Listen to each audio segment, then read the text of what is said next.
The message arrived at 300 station time, which meant Elias Verne was precisely 3 hours into a dream about soil samples.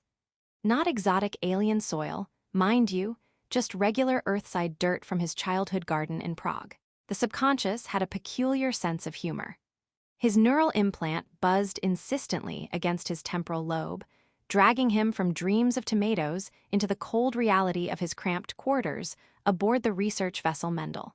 He blinked at the ceiling, which had developed a new water stain shaped vaguely like a dolphin, and seriously considered ignoring whatever emergency had decided to interrupt his sleep cycle. The implant buzzed again, more insistently this time, if silicon and bioelectric signals could be said to have an attitude. "Fine," he muttered to the empty room. "Fine, I'm awake, happy." The holographic display materialized above his chest, and Elias squinted at the official seal of the Interstellar Embassy. That was never good news. Official seals at 3 in the morning meant someone important had done something catastrophically stupid, or someone unimportant had stumbled into something catastrophically dangerous. In his experience, the former was more common. Priority 1 summons, report to Europa Station Medical Bay 7 immediately. Diplomatic emergency, authorization code follows. Elias sat up, running a hand through hair that had achieved new heights of gravitational defiance during the night. A diplomatic emergency requiring a xenobiologist who specialized in fringe research and had exactly 0 diplomatic training. The universe's sense of humor was apparently even more peculiar than his subconscious. He pulled on yesterday's jumpsuit, still relatively clean by frontier station standards, and made his way to the docking ring. The Mendel was currently anchored at Europa Station's outer rim, which meant a 15-minute maglev ride through the station's circumference. Plenty of time to wonder what fresh hell awaited him. The maglev car was empty, except for a maintenance drone repairing a panel and humming tunelessly to itself. Elias had programmed that drone 6 months ago and given it a music appreciation module as a joke. He was starting to regret that decision. The drone's taste had evolved toward what could only be described as experimental percussion. Through the transparent aluminum windows, Europa's ice-locked surface glinted beneath Jupiter's perpetual gaze. Somewhere down there, under kilometers of frozen water, were oceans that had never seen sunlight. Elias had spent 2 years studying the bacterial mats that thrived in those lightless depths, and he'd been perfectly content doing so until some bureaucrat decided he was needed elsewhere. The maglev slowed as it approached the embassy district, and Elias caught sight of the Aetharan wing for the first time. He'd heard about their arrival, everyone on the station had, but he'd been neck-deep in protein sequencing and hadn't bothered to look. Now he wished he had. The structure was beautiful in a way that made human architecture seem brutish by comparison, all flowing curves and bioluminescent panels that pulsed like a heartbeat. The Aetharan delegation had arrived 3 weeks ago, the first formal diplomatic mission from their world since initial contact 5 years prior. They'd been cautious, the Aetharans, polite but distant, willing to trade information and technology, but reluctant to let humans too far pass their borders. Elias couldn't blame them. Humanity's track record with first contact wasn't exactly stellar. He stepped off the maglev into a corridor that smelled of recycled air, and the particular tang of ozone that meant someone had been running too much equipment through the power grid. 2 human security officers flanked the entrance to Medical Bay 7, and they straightened when they saw him approach. "Dr. Verne?" The younger one checked his data pad. "They're waiting for you." "Of course they are," Elias said. "Any chance someone wants to tell me what I'm walking into?" The officers exchanged glances. The older one, a woman with lieutenant's bars and the kind of face that had seen too many things go wrong, shook her head. "Above our clearance." "But Doc," she lowered her voice. "Whatever's in there, it's got everyone spooked. The Aetharans won't let our medical team near their patient, but their own people are out of their depth. You're the compromise." "I'm always the compromise," Elias said. He'd built a career on being the person both sides could tolerate when nobody else would do. It wasn't glamorous, but it paid for lab equipment. The doors hissed open, and he stepped into controlled chaos. The medical bay was a cathedral of gleaming technology, holographic displays floating like stained glass windows in the recycled air. But it was the people that caught his attention. Aetharan physicians in flowing robes clustered around a medical platform, their long ears, delicate and tapered like ancient depictions of elves, swept back in what even Elias could recognize as distress.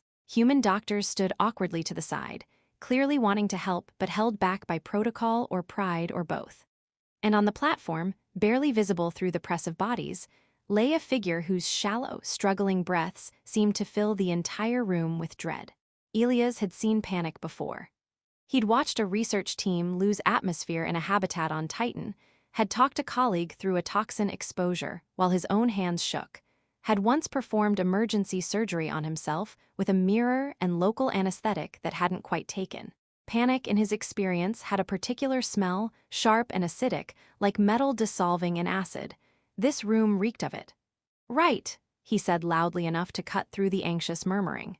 "Everyone who isn't actively keeping someone alive, take 3 steps back. You're using up oxygen she probably needs more than you do."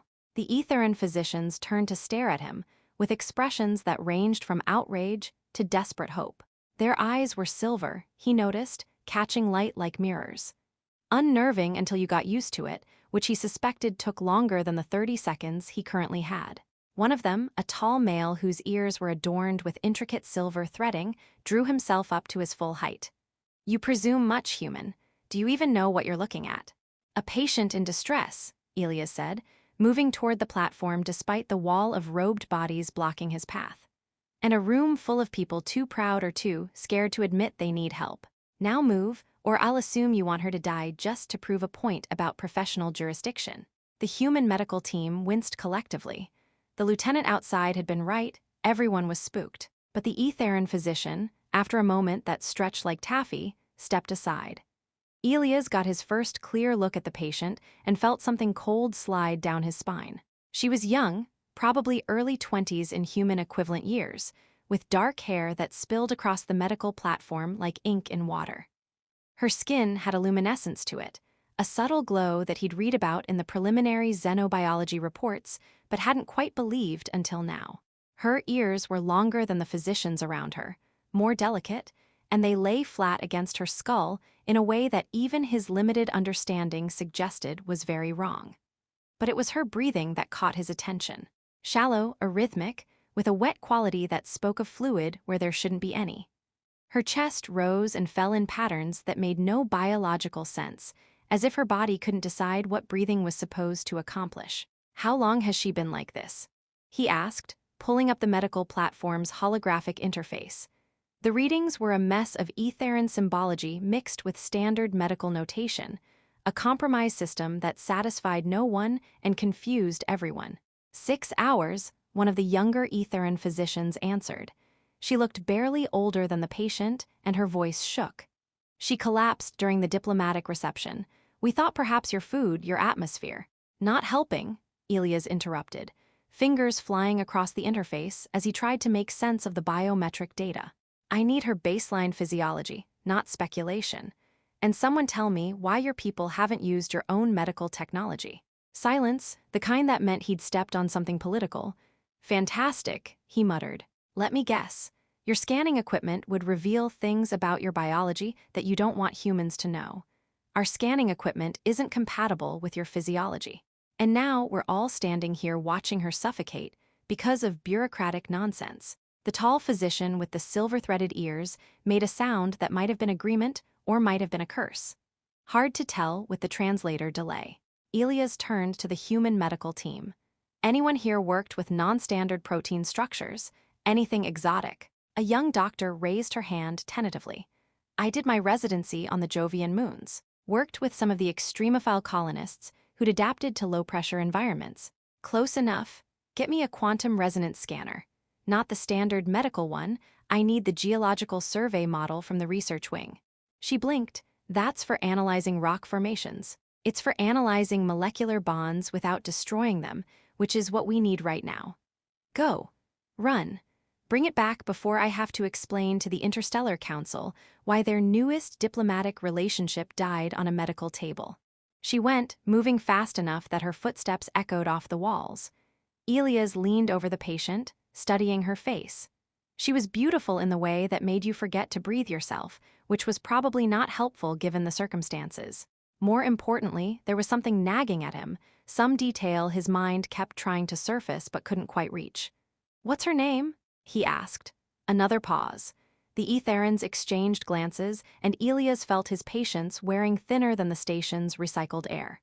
"You're asking me to save her life," he said slowly, "but you won't tell me her name. Either she's monumentally unimportant, which I doubt given the security presence outside." The quantum resonance scanner hummed like a swarm of mechanical bees as Elias passed it slowly over Lyria's torso. The holographic display bloomed in the air above her, showing layers of tissue and cellular structure in colors that didn't exist in nature. Around him, the Aetharan physicians leaned in despite themselves, their earlier hostility forgotten in the face of data they'd never seen before. "There," Elias said, freezing the scan over her left shoulder. "See that? The cellular matrix is degraded. Old trauma that healed wrong, and now it's cascading." The tall physician, he'd finally introduced himself as Cavith, made a sound of recognition. "The crash. But that was years ago, and our healers assured us." "Your healers were wrong," Elias said, not unkindly. "Or maybe they were right at the time and something changed. Biology's funny that way, doesn't always read the manual." He adjusted the scanner's frequency, pushing it deeper into the subatomic level. The display shifted, revealing structures that made his breath catch. Aetharan's cellular biology was remarkably similar to human, close enough that they could breathe the same air and eat similar foods. But here, at the quantum level, their cells maintained coherence through mechanisms that human biology had never evolved. It was elegant, efficient, and currently failing catastrophically. "The original injury disrupted her quantum cellular coherence," he said, thinking out loud. "Your healers repaired the macroscopic damage, but they couldn't address the quantum degradation because it takes years to manifest. Now it's reached a critical threshold, and her cells literally don't know how to work together anymore." One of the younger physicians, the nervous one, spoke up. "Can you fix it?" "Maybe," Elias said, "if I'm right about the mechanism. If your biology works the way I think it does. If I don't accidentally quantum entangle her spleen to Jupiter's magnetic field." The room went very quiet. "That was a joke," Elias added. "Mostly." Cavith's ears tilted forward, which the cultural briefing had said meant either aggression or intense focus. Probably the latter, given the circumstances. "What do you need?" "Time, silence, and someone to monitor her respiration while I work. Every time her breathing destabilizes, it disrupts the quantum field I'm trying to establish." The young human doctor moved to the monitoring station without being asked. Smart. Elias liked her already. He recalibrated the scanner, switching it from diagnostic to therapeutic mode. This was the part he'd never published, the technique he'd developed during long nights on Callisto when there was nothing to do but tinker with equipment and wonder if he'd die alone on a frozen moon. Turned out quantum resonance could do more than just look at molecular bonds. It could, with the right frequency and a lot of luck, encourage those bonds to remember what they were supposed to be doing. "Here we go," he muttered, and activated the therapeutic pulse. The scanner's hum shifted to a deeper register, something you felt in your bones more than heard. The holographic display showed Lyria's cells beginning to respond, their quantum signatures slowly synchronizing. It was working. Slowly, painfully slowly, but working. Sweat beaded on Elias' forehead. Holding the scanner steady required more concentration than it should have. His arms were starting to ache. Professional xenobiologists, he reflected, should probably do more strength training. "Her respiration is stabilizing," the human doctor called out. "Oxygen saturation improving." "Keep talking," Elias said through gritted teeth. "Numbers help. 73%, 76, 80. The cellular structures in the hologram were knitting back together, finding their rhythm. Elias made micro-adjustments to the frequency, chasing the optimal resonance like a musician tuning an instrument. Too high and he'd shatter the quantum coherence entirely. Too low and nothing would change. His hands were shaking now. How long had he been standing here? 5 minutes? 5 hours? Time got strange when you were trying to rewire someone's biology at the subatomic level. 90%, the doctor said, and there was something like wonder in her voice. Elias risked a glance at Lyria's face. Color was returning to her skin, and her ears, those delicate, elongated ears, were slowly lifting away from her skull. Her breathing had found a natural rhythm, deep and steady. He made one final adjustment, then powered down the scanner. His arms dropped to his sides, suddenly made of lead. "Well," he said to the room at large, "I think she's going to live, which means I get to avoid an interstellar incident. Always nice to end the day, with all my diplomatic relationships intact." Kavith was staring at him, with an expression that might have been respect, or might have been horror. "You repaired quantum cellular degradation with a geological scanner. That's not possible." "And yet," Elias gestured at Lyria, whose chest now rose and fell with reassuring regularity. "I really need to publish this technique. Think of the citation count." The young doctor laughed, slightly hysterical. One of the Aetharan physicians made a sound that the translator rendered as something between a laugh and a sob. The tension in the room wasn't gone, but it had changed flavor. From panic to exhaustion, from dread to relief. And then Lyria's eyes opened. They were silver like the others, but brighter somehow, clearer. They moved slowly across the ceiling, then down to the gathered faces around her, confused and unfocused. Her lips moved, forming words that didn't quite emerge. "Easy," Elias said, leaning into her field of view. "You've had a rough go of it, just breathe for now. Everything else can wait." Her eyes fixed on his face. For a moment, nothing. Then her pupils dilated, her breath caught in a way that had nothing to do with medical trauma, and her expression shifted from confusion to absolute, undeniable shock. "You," she whispered, and her voice carried the weight of years. "The forest, the ice, you saved me." The room tilted. Elias felt memory crash over him like a wave, cold, sudden, undeniable. The ice forest came back to him in fragments, the howling wind that had knocked out his habitat's communications array. The emergency beacon he'd followed on foot because the rover's battery had frozen solid. The shuttle buried in a snowdrift, its hull split open like an overripe fruit. And inside, barely conscious, bleeding from a dozen wounds, a young woman whose ears marked her as decidedly not human. He'd pulled her free, carried her back to his habitat on his shoulders while the storm screamed around them. Spent 3 days keeping her alive with equipment meant for studying microbes, not treating trauma. She'd been delirious most of that time, speaking in a language his translator couldn't parse, gripping his hand hard enough to leave bruises. When the rescue ship finally arrived, it hadn't been human. The crew had been Aetharan, though he hadn't known that word then. They'd taken her with a mixture of gratitude and suspicion, and in the chaos of his own evacuation, his habitat was failing, his supplies depleted. He'd never learned her name or her fate. "Callisto," Elias said slowly, the word feeling strange in his mouth. 10 years ago, you were in a crashed shuttle." Lyria nodded, and tears spilled from those impossible silver eyes. "I thought I'd never find you. Didn't know your name, your world, only your face." Around them, the Aetharan physicians had gone very still. Kavith's hand moved toward the communication device at his belt, then hesitated. "Don't," Lyria said, her voice gaining strength. "Don't call her yet. I need a moment." But the medical bay doors opened anyway, moved by some authority that superseded even a princess's wishes. The woman who entered made everyone else in the room seem like shadows. She was tall, taller than the physicians, with hair like spun moonlight and ears that swept back in lines so severe they seemed architectural. Her robes moved around her as if caught in a wind that didn't exist, and her presence hit Elias like a physical force. Queen Sarielle of Aetharan. He'd seen her image in the diplomatic briefings he'd ignored. She looked considerably more intimidating in person.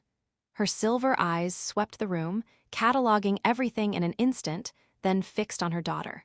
Relief flashed across her face, so intense it was almost painful to witness, before her diplomatic mask reasserted itself. She moved to Lyria's side, one hand reaching out to touch her daughter's face with a tenderness that seemed at odds with her regal bearing. "You're well," the queen said, and it wasn't a question. "Thanks to him," Lyria said, her hand reaching out to gesture at Elias. "Mother, it's him, the one from Callisto, the one who saved me."